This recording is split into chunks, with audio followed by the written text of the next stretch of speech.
Kashmir life के live updates में आप तमाम नाज़रीन का इस्तकबाल। इलेक्शंस की गर्मा गर्मी चल रही है और इसी सिलसिले में अभी हमारे साथ मौजूद है जम्मू कश्मीर नेशनल कॉन्फ्रेंस के सीनियर लीडर अजय सदोत्रा साहब। सदोत्रा साहब, बहुत शुक्रिया आपका वक्त हमें देने के लिए। हम सीधा मुद्दे पे आते हैं। जम्मू कश्मीर नेशनल कॉन्फ्रेंस ने हाल ही में अपना मैनिफेस्टो जारी किया। मैनिफेस्टो में कई सारे पॉइंट्स थे, जिसमें सबसे पहला पॉइंट था आर्टिकल 370 की बहाली, और उसी के साथ साथ ऑटोनॉमी की बात भी उसमें हुई थी। लेकिन जो प्रेजेंट सिचुएशन है, जो अभी की मौजूदा हालात है, क्या आपको लगता है कि 370 बहाल हो सकता है? यहाँ तक 370 की बहाली की बात आप कर रहे हैं, सबसे पहले मैं ये कहूँगा कि 370 जो हटाया गया, 35 से हटाया गया, इससे लोगों की ज़मीनें खतरे में आ गई, लोगों के रोज़गार खतरे में आ गए और बच्चों को जो वजीफे वगैरह मिलते थे पढ़ने के लिए वो खतरे में आ गए। और जो आप कह रहे हैं कि कैसे होगा, बीजेपी तो 70 साल से बात कर रही थी, तो आप अभी हमने 5 दिन नहीं हुए मैनिफेस्टो रिलीज किए, आप कहते हैं कैसे करोगे? अगर वो 70 साल लगा सकते हैं तो हम कोशिश करेंगे हम उनसे भी जल्दी करें और इसको बहाल करें, क्योंकि ये कॉन्स्टिट्यूशनल गारंटी थी, इंडियन कॉन्स्टिट्यूशन की गारंटी थी, कोई बाहर से नहीं लाया था। और अगर आप इंडियन कॉन्स्टिट्यूशन की गारंटी जो है पार्लियामेंट ने गारंटी दी थी, और जब आप गारंटी की बात करते हैं तो फिर वो गारंटी को मेंटेन करना चाहिए। लोगों में रोष है, गुस्सा है। जब 370 और 35 हटाया गया, आप हैरान होंगे कि जम्मू में लोगों ने लड्डू भी बांटे, बड़ा कुछ किया। हम सोचते थे हम गलत हैं शायद इसलिए ये, मगर ये 4-5 साल में ये पता चला कि हम ठीक थे, वो गलत थे। क्योंकि आज जमीनें खतरे में हैं, नौकरियां खतरे में हैं, नौजवान परेशान हैं और कोई सुनवाई नहीं है। लोगों को कहा गया कि 370 की वजह से मिलिटेंसी आई है, उसके बाद कितने मिलिटेंसी रिलेटेड केसेस हुए, आप सब इसको असेस कर सकते हैं। और 2019 5 अगस्त 2019 के बाद आज तक development wise, militancy wise and employment wise, और जो लैंड बिक रही है उसके बाद आप देखेंगे इसका सबसे ज्यादा नुकसान जम्मू में हो रहा है। ऑटोनॉमी की बात 96 के इलेक्शन के बाद हुई थी, वो तो लागू हो नहीं पाई, और अब आप कहते हैं कि हम 370 को वापस लाएंगे, जो कि हट चुका है और यूनियन टेरिटरी बन गई, 2 हिस्सों में डिवाइड हुई। तो क्या आपको लगता है कि तब अगर ऑटोनॉमी की बात हुई होती तो ये सिचुएशन आज जम्मू कश्मीर की नहीं होती? ऑटोनॉमी का मकसद ये है कि लोगों को हकूक होने चाहिए, अपना फैसला खुद करें, ये कोई बुराई नहीं है। और इसमें ये विद इन इंडियन कॉन्स्टिट्यूशन, हम फेडरल इंडिया में रहते हैं जी, इसमें हमको सारा इस चीज का हक है कि हम अपने हक की बात करें। तो हम चाहते हैं कि लोग अपने फैसले खुद करें, लोगों पर कोई भी फैसला ठोसा ना जाए जी। तो अब वही चीज मैं कह रहा हूं कि क्या आपको लगता है कि अगर उस वक्त ये ऑटोनॉमी लागू हुई होती तो शायद जम्मू कश्मीर की सिचुएशन आज ऐसी नहीं होती? तब तो आपके पास मेजोरिटी भी थी नेशनल कॉन्फ्रेंस के पास। हमने इसीलिए रेजोल्यूशन पास किया था। रेजोल्यूशन जो है वो फिर गवर्नमेंट ऑफ इंडिया को भेजा गया। गवर्नमेंट ऑफ इंडिया ने पहले रेजोल्यूशन को रिजेक्ट किया, फिर बाद में कमेटी बनाई। वहां से जटले साहब बात कर रहे थे गवर्नमेंट ऑफ इंडिया से, और यहाँ से मोहिउद्दीन शाह साहब नेशनल कॉन्फ्रेंस की तरफ से बात कर रहे थे। बात चल ही रही थी कि हमारी गवर्नमेंट चली गई, उसके बाद ये मसला रह गया। अदरवाइज शायद उस पर होता कोई अच्छे रिजल्ट आते, क्योंकि हर चीज में हम अच्छाई देखना चाहते हैं। जम्मू कश्मीर में कांग्रेस के जो अभी हाल ही में चीफ बने, उन्होंने कहा कि हम तमाम लाइक माइंडेड पार्टीज के साथ अलायंस करने के लिए तैयार हैं। राहुल गांधी की विजिट भी कश्मीर की है 2 दिन की।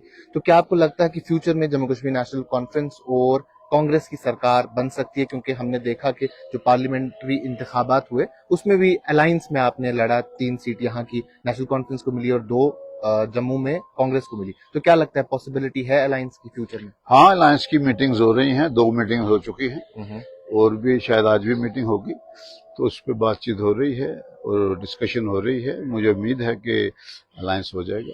क्या हम ऐसा कह सकते हैं कि कांग्रेस अगर अलायंस नहीं करता है एनसी के साथ, तो कोई और प्रोबेबल पार्टी आपको लगती है जिसके साथ नेशनल कॉन्फ्रेंस अलायंस करेगा?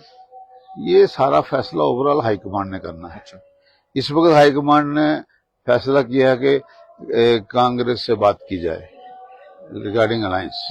Pre poll alliance. Repoll alliance. तो वो बात चल रही है, आगे बढ़ रही है आस्ता आस्ता, और 2 मीटिंग्स हो गई हैं, अब शायद आज तीसरी मीटिंग भी होगी, उसमें देखेंगे क्या पॉसिबिलिटी है कि कांग्रेस के साथ हाथ मिलाया जा सकता है। इस वक्त पॉसिबिलिटी है, जब तक फाइनलाइज नहीं हो तो आप कुछ नहीं कर सकते। चलिए हम बात करते हैं जम्मू की, क्योंकि आप जम्मू से बिलोंग करते हैं, जम्मू बेस्ड आपकी पॉलिटिक्स ज्यादा रही है।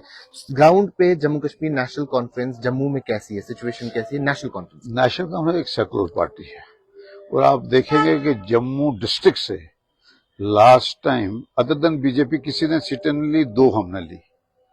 और इस तरह मैं आपको ये कहना चाहता हूं कि जम्मू की भी हर कॉन्स्टिट्यूंसी में हमारा कैडर है, और जम्मू में भी हमारा कैडर जो है, जम्मू के लोग जो है आज मायूस हैं कि उन्होंने बीजेपी को इतना बड़ा मैंडेट दिया, उन्होंने उनको डिच किया, उन्होंने उनको धोखा दिया, बिट्रे किया। तो उस सिलसिले में आज जम्मू में एक रोष है, तब्दीली का माहौल है। अगर आप देखेंगे पार्लियामेंट इलेक्शन का रिजल्ट देखेंगे, जो भी आया अभी हाल ही में जो हुआ, उसमें 2 सीटें कांग्रेस के पास थी, अलायंस विद नेशनल कॉन्फ्रेंस, और उसमें आप रिजल्ट अगर देखें तो बीजेपी का वोट कम से कम 50% गिर गया। तो अगर वोट परसेंटेज गिर गई है, आप अंदाजा लगा सकते हैं there is change of mood. और अल्टीमेटली जब इलेक्शन होती है, मुझे पक्का यकीन है कि बीजेपी जो है उसका ग्राफ काफी नीचे जाएगा, और बीजेपी तो आवाज देती है हम 50 पार करेंगे। मुझे लगता है कहीं जम्मू कश्मीर के लोग बीजेपी को लखनपुर के पार ना कर दें। अच्छा, जैसे आपने कहा कि जम्मू में भी शुरू में जब 370 हटा तो काफी लोगों ने खुशियां मनाई, लड्डू बांटे, लेकिन आज वो बीजेपी के खिलाफ हो गए हैं, उन्हें लगता है कि इन्होंने हमारे वो काम नहीं किए। लेकिन वोट शेयर के अपार्ट भी 2 सीट्स जो बीजेपी के पास थी, वो पिछले ये 3rd टर्म है उनकी कि उन्होंने ये सीट रिटेन की है। अगर इतना रोष है, इतनी नाराजगी है, तो तीसरी बार भी बीजेपी सामने कैसे आया? कितना नीचे आया ये देखिए ना। आप 1.25 लाख के करीब वोटों से दोनों सीटें जीती हैं। इट मीन 60-62 हजार का मसला था। अगर 60-62 हजार वोट हो रहा जाता वो हार जाते। तो अब जकदम इतना ग्राफ गिरना कोई छोटी बात नहीं है, और इसलिए लोगों ने वो जो लोगों ने गुस्सा दिखाया है, आने वाले वक्त में लोग और गुस्सा दिखाएंगे। कॉन्स्टिट्युएंसीज की अगर हम बात करें, जो असेंबली कॉन्स्टिट्युएंसीज होती है, तो जम्मू की 40 से ज्यादा कॉन्स्टिट्युएंसीज हैं। क्या लगता है आपको नेशनल कॉन्फ्रेंस किस जगह पे ज्यादा स्ट्रांग है? देखिए, असेंबली सेगमेंट जहां तक नेशनल कॉन्फ्रेंस का ताल्लुक है, नेशनल कॉन्फ्रेंस का कैडर हर कॉन्स्टिट्यूंसी में है। और मैंने आपको कहा ना, जम्मू डिस्ट्रिक्ट की बात करता हूं मैं, पर्टिकुलर डिस्ट्रिक्ट की। एक जमाने में हमने 4 सीटें जीती 96 में, जम्मू डिस्ट्रिक्ट इटसेल्फ, एक नगरोटा से, एक विजयपुर से, एक मढ़ से, एक अखनूर से। पिछली दफा किसी और पार्टी की नहीं थी बीजेपी के सिवा, हमारे पास 2 सीटें थी, वो बिश्नाह से, नगरोटा से। मेरा कहने का मतलब ये है कि हमारे साथी काम करते हैं, और कभी भी किसी भी कॉन्स्टिट्यूएंसी में हम कामयाब हो सकते हैं। इस किस्म का माहौल है। और खासकर आपके पीर पंजाल में और यहाँ चनाब में, जहाँ नेशनल कांग्रेस का अच्छा वोट है, अच्छा रिस्पांस है, मुझे लगता है कि उसमें नेशनल कांग्रेस और ज्यादा अच्छा करेगी। आपने कहा कि नेशनल कॉन्फ्रेंस एक सेक्युलर पार्टी है, हम हर जगह इक्वलिटी करते हैं, तो जम्मू में वक्तन फवक्तन हमने देखा कि उतना बेहतर नहीं कर पाती है, जबकि चिनाब में, पीर पंचाल में ठीक ठाक कार्डर है। पीर पंचाल और जो चिनाब है, they are also part of Jammu. They are also part of Jammu. आप कैसे कह सकते जम्मू में नहीं अच्छा कर पाती है? अच्छा कर पाती है। हमने बड़ी बड़ी सीटें ली हैं दोनों पूरे। इससे पहले चिनाब में 6 सीट थी, जहां 5 कांग्रेस लेती थी, किश्तवाड़ की 1 सीट नेशनल कॉन्फ्रेंस लेती थी, तो 5:1 का रेशियो था। तो उतना बेहतर नहीं कर पा रही जितना शायद इससे करना चाहिए।